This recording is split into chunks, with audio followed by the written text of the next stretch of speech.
Hello everyone, welcome to তনুশ্রীর সাজকথাস new video. তোমাদের কাছে আমি নিয়ে চলে এসেছি আবারও একটা নতুন ব্রাইডাল ভিডিও।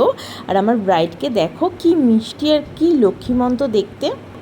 একটা কথা কি জানো তো, যখন তোমাকে বুক করা হয় ব্রাইডের বাড়ি থেকে এবং তুমি ব্রাইডকে একদমই চেনো না, জানো না এবং কথাও কোনোদিনও বলোনি, এইরকম সময়ে তোমার কিন্তু প্রচণ্ড টেনশন থাকে যে তুমি ব্রাইডকে কেমনভাবে সাজাবে, কেমন দেখতে হবে, তার ফেসে কি মানাবে এবং কি মানাবে না, এবং তার ফেসে কি হেয়ারস্টাইল আমরা করতে পারি, তার চুলটা কার্লি না স্ট্রেট, অনেক কিছু মাথার মধ্যে ঘোরে। এবং তার ওপর থাকে তো ট্রাভেল, মানে অনেক দূর জার্নি করে গিয়ে ব্রাইডকে সাজাতে হয়।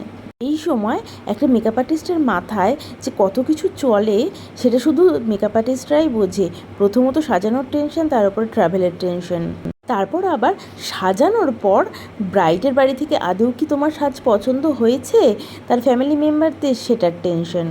তো যাই হোক, এই ব্রাইড আমার এতটাই সুন্দর দেখতে এবং এতটাই লক্ষ্মীমন্ত দেখতে যে একে আমি ভেবেছিলাম পুরো লক্ষ্মী লক্ষ্মী সাজাবো, কিন্তু ওর একটা রিকোয়ারমেন্ট ছিল যে ওর হেয়ারস্টাইলটা হবে এরকম এবং ওর আই মেকআপটা হবে এরকম। মানে ও আমাকে কিছু কিছু বলে দিয়েছিল জিনিস, যেগুলো আমাকে করে দিতে হতো ওর সাজের সময়।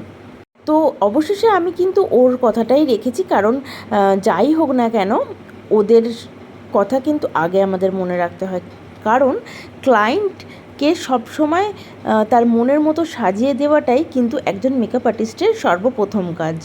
হ্যাঁ, তার মধ্যে যদি কিছু ভালো না লাগে তাহলে তো অবশ্যই কিন্তু তাদেরকে বলা উচিত যে দেখো তোমার আই মেকআপটি কিন্তু এরকম হলে আরও বেশি ভালো লাগবে, বা হেয়ারস্টাইলটা যদি এইরকম হয় তাহলে তোমার মুখটাই কিন্তু আরও ভালো মানাবে। আমি কিন্তু প্রত্যেকটা ব্রাইডের কাছে গিয়ে এই সাজেশনগুলো দিয়েই থাকি। তো আজকের ব্রাইড ছিল বহরমপুরের মেয়ে। আমি বহরমপুরে প্রচুর গেছি এবং আগেও ব্রাইড সাজিয়েছি বহরমপুরে। তো এখন ওখানে প্রচুর মেকআপ আর্টিস্টরা এসেছে ভালো ভালো এবং নিউ কামার, তাও খুব ভালো সাজাচ্ছে। সেই নিয়ে ব্রাইডের সাথে অনেকক্ষণ আমরা কথা বলছিলাম এবং ব্রাইড খুবই মিষ্টি ছিল, খুব ভালোভাবে আমাদের সাথে কথা বলছিল এবং খুব হাসাহাসি করছিলাম আমরা, কারণ আমাদের ওখানে আর একটা পার্টি মেকআপ ছিল। তো আমরা 3 জন গেছিলাম টোটাল, আমি আর আমার 2 স্টুডেন্ট, তারাও আমাকে হেল্প করছিল। আচ্ছা দাঁড়াও, এত কথার মাঝখানে একটা কথা তো তোমাদের বলতেই ভুলে যাচ্ছি, আমার ভিডিওটা দেখার সময় আমার চ্যানেলটা সাবস্ক্রাইব করছো তো? আচ্ছা, যদি না করে থাকো প্লিজ আমার চ্যানেলটাকে সাবস্ক্রাইব করে দিও এবং আমার এই ছোট্ট ফ্যামিলিতে তোমরাও একজন মেম্বার হয়ে যাও। আর যদি আমার এই ভিডিওগুলো তোমাদের ভালো লাগে তাহলে অবশ্যই লাইক, কমেন্ট এবং শেয়ার করতে ভুলো না কিন্তু। আচ্ছা, তোমরা জানো কি যে প্রত্যেকটা মেকআপ আর্টিস্ট যখন সাজাতে যায় তখন কিন্তু তারা প্রত্যেকেই কিছু না কিছু প্রবলেমের মধ্যেই পড়ে।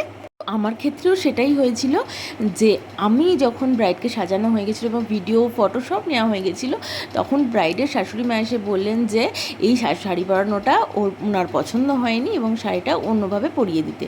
তো যাই হোক, ক্লায়েন্ট সবার আগে, কারণ ক্লায়েন্টের কথা আমাদের সব সময় শুনতে হয়।